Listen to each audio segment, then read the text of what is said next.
Pemerintah melalui Kementerian Pendidikan dan Kebudayaan meminta sekolah menyediakan layanan pembelajaran tatap muka terbatas selambat-lambatnya tahun ajaran dan tahun akademik baru 2021 atau pertengahan Juli 2021. Penegasan ini disampaikan Menteri Pendidikan dan Kebudayaan Nadiem Makarim dalam pengumuman surat keputusan bersama 4 menteri tentang panduan penyelenggaraan pembelajaran di masa pandemi COVID-19 Selasa kemarin.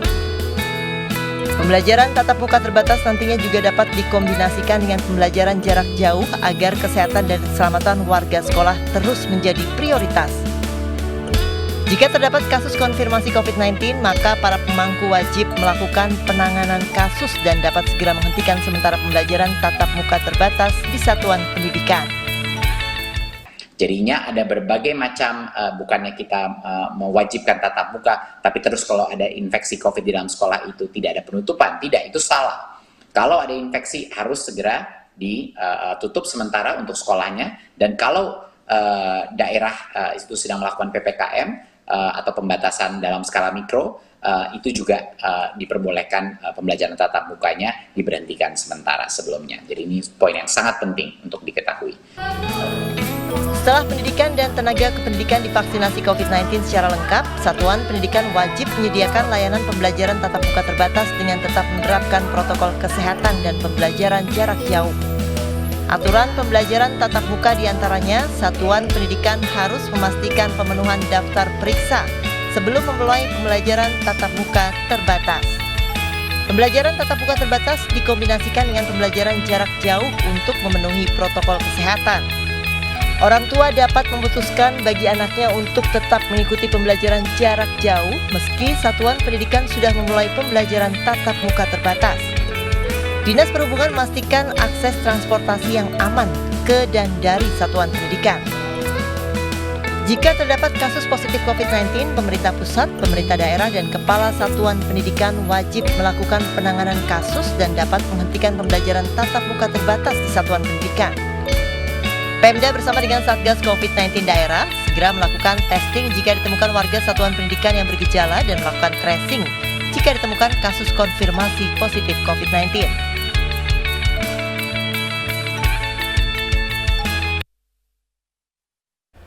Anda kembali menyaksikan Indonesia Bicara, pemirsa. Banyak yang menantikan, namun tidak sedikit juga yang khawatir begitu dengan wacana belajar tatap muka kembali pada Juli mendatang yang digulirkan oleh pemerintah. Nah, tema kita pada malam hari ini ialah kesiapan belajar tatap muka. Sudah bergabung bersama kami, pemirsa, ada Ketua PGRI Bu Uni Farosidi melalui layanan telepon. Selamat malam, Bu Uni. Sehat, Bu Uni? Selamat malam ya. Oke. Baik, bergabung juga bersama kami ada Ibu Andara Raini dari pihak orang tua murid. Selamat malam, Bu Andara. Ya, selamat malam Mas Agung. Baik, kita ke Bu Uni terlebih dahulu. Bu Uni, wacana ini sudah mulai bergulir begitu terkait rencana pemberlakuan sekolah tatap muka. Begitu, bagaimana kesiapan guru-guru dalam mempersiapkan pembukaan sekolah tatap muka Juli mendatang? Iya, terima kasih. Sebenarnya kalau guru-guru itu memang sangat bergairah, ingin sekali gitu, didorong oleh rasa tanggung jawab pribadi, tanggung jawab akademik gitu ya, sebagai seorang pendidik untuk mengajar kembali. Tapi memang kita semua tahu bahwa itu saja nggak cukup gitu. Ya, rasa didorong tanggung jawab aja nggak cukup. Nah, sekarang ada vaksin, tapi vaksin juga belum menyeluruh. Banyak laporan-laporan dari bawah, banyak guru-guru yang sebenarnya punya jadwal mengajar tapi belum divaksin. Nah, syarat-syarat ini adalah syarat-syarat yang nggak boleh diabaikan ketika proses PTM berlangsung, karena kita semua tahu, seperti yang dikatakan oleh Pak Menteri, semua demi kesehatan dan keselamatan. Kita semua setuju bahwa kita harus segera bagaimana menyelamatkan waktu yang sedemikian lama siswa itu tidak belajar bersama di sekolah. Itu betul. Di sisi lain, keselamatan dan keamanan itu juga yang utama. Jadi bagaimana mempertemukan ini adalah pertama kita harus betul-betul mendata siapa gurunya dan tenaga kependidikan yang benar-benar divaksin. Kedua, kesiapan sekolah.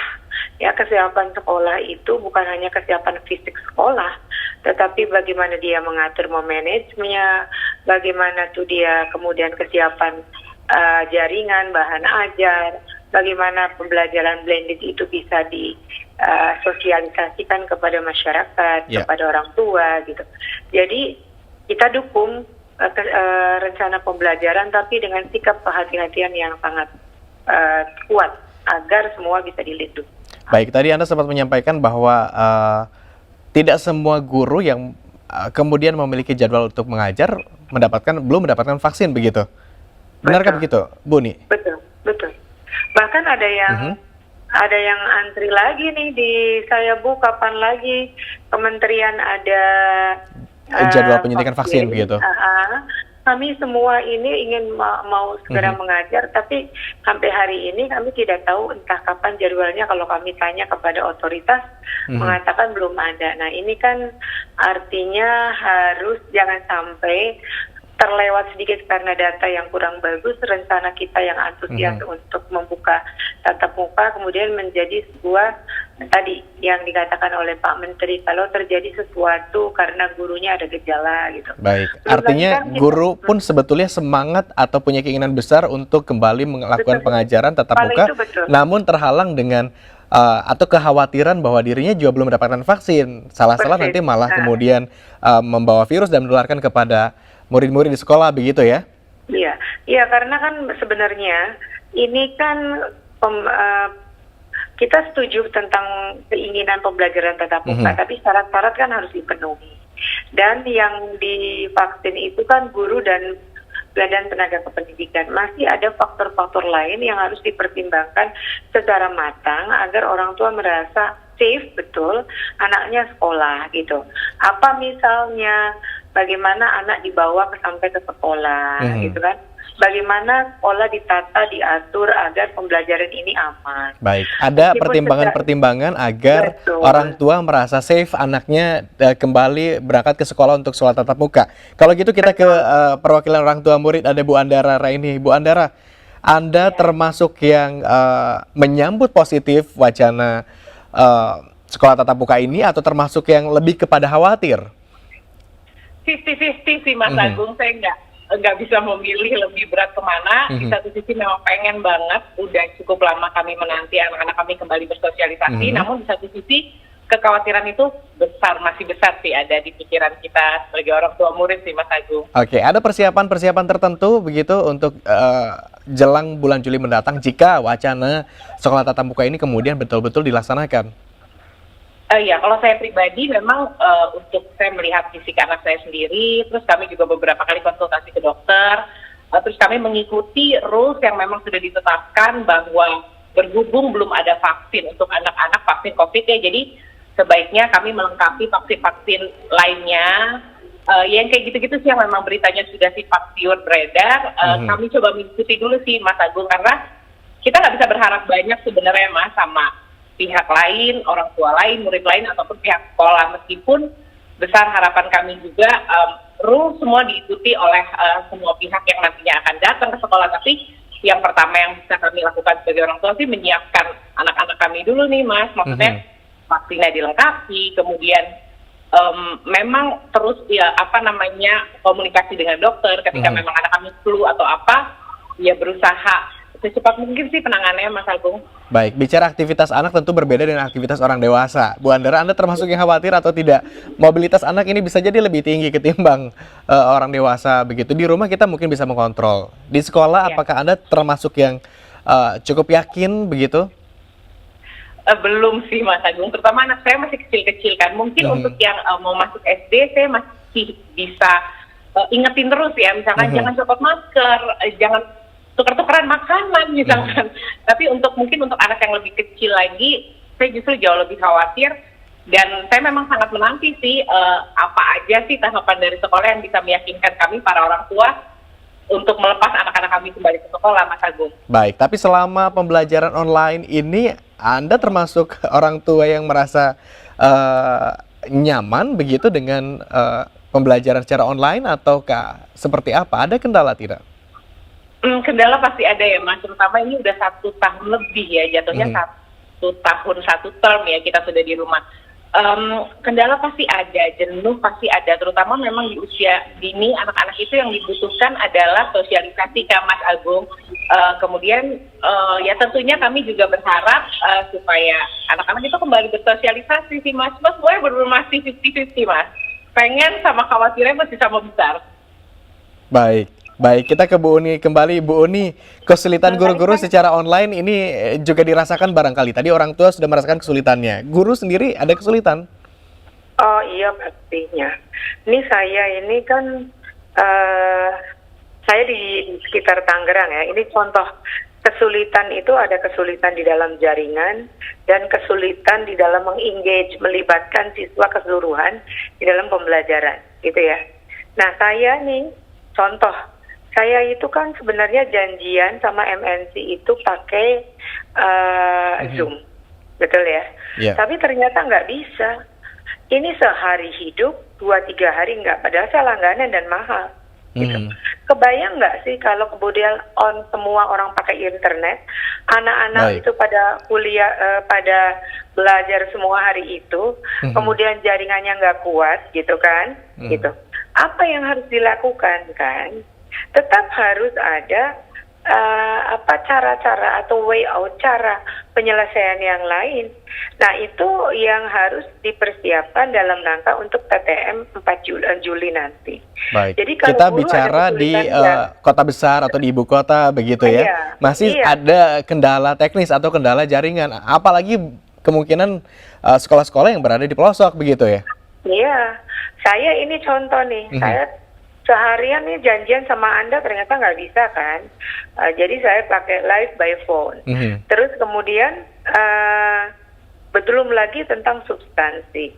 Hingga hari ini kita belum mendapatkan sebenarnya kalau nanti hybrid gitu ya, 50%, maka model pembelajarannya, kurikulumnya mana yang 50% untuk di online kan, mana yang di offline kan. Itu kan artinya begini, yang online kan didahulukan hal-hal yang sangat prinsipal, memerlukan keterlibatan, ya keterlibatan siswa dan guru untuk menyelesaikan atau membahas masalah-masalah yang dianggap tidak bisa selesai dengan online. Ya kan? Jadi yang seperti, jadi ada yang disebut kendala teknis jaringan, ada kendala substansi, ada kendala bagaimana mengangkat, melibatkan siswa di dalam pembelajaran hybrid ini. Jadi tiga kendala itu. Bu Uni, tapi sejauh ini keterserapan pembelajaran kepada anak itu seberapa persen sampainya melalui pembelajaran online ini? Apakah sudah maksimal? Sangat tidak optimal pastinya. Sangat tidak optimal. Kalau begitu apa harapannya terakhir ini kepada pemerintah terkait pembelajaran kepada anak? Harapannya saya sih begini ya, kalau kami kan termasuk yang mendukung pembelajaran tatap muka dengan penuh kehati-hatian ya, yang mendukung ya, makanya kita mendukung vaksinasi gitu. Karena itu memang merupakan sebuah kebutuhan bahwa online sepenuhnya tidak optimal ya kan, dan banyaklah gitu. Tetapi keselamatan dan keamanan harus diperhatikan. Usulan kami adalah disiapkan regulasinya ataupun SOP-nya kalau misalnya hybrid itu seperti apa. Jangan diserahkan sepenuhnya kepada guru, kepada sekolah, kepada dinas pendidikan gitu kan. Ada metode pembelajarannya seperti apa begitu ya? Metode substansinya juga gitu. Kurikulum substansinya yang mana? Yang 50% itu. Kan tentunya berarti ada penyederhanaan kurikulum. Itu perlu loh disampaikan. Nggak mau nggak, karena kan harus ada pegangan dia bagi guru. Betul. Guru-guru pun harus mempersiapkannya begitu ya. Betul, Bu Uni ya. 50% Baik, Bu Uni, waktu kita sangat terbatas. Terima kasih atas waktunya Bu Uni.